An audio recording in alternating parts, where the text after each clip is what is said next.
年底就要選舉啊！總統府公布新一屆監察委員提名的名單了後，朝野攻防是繼續佇咧滾價。台北市長蔣萬安主張廢除監察院，行政院長杜永泰是甲回講，叫伊愛較關心市政咧。另外，民進黨的台北市長參選人沈伯洋，伊講要邀請蔣萬安就市政議題來辯論。3、2、1。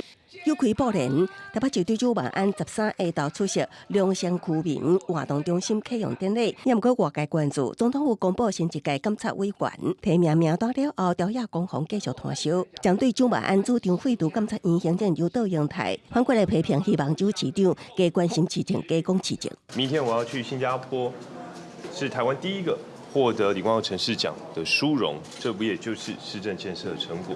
賴清德總統說過非常多次要廢除監察院，賴總統現在的看法又是如何呢？那我們一直以來幾乎是每2、3天都提出一些市民反映的問題。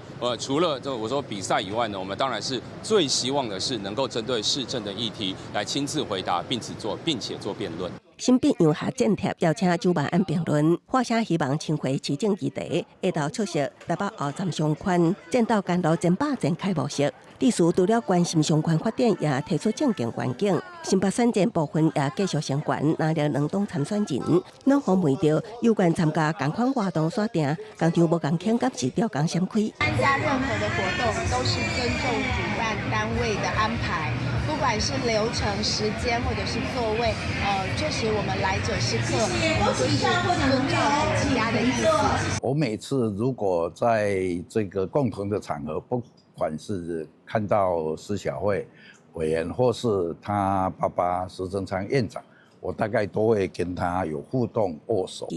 任期最後到大算，新北市長侯友宜啟動巡迴29區辦座談會，也訪看做做公之四川接手。蘇卡輝是表示，家己為4月就開始甲各機關參選人，在每一區舉辦座談會，算落來應該至少會有36場，每場反應攏真熱烈。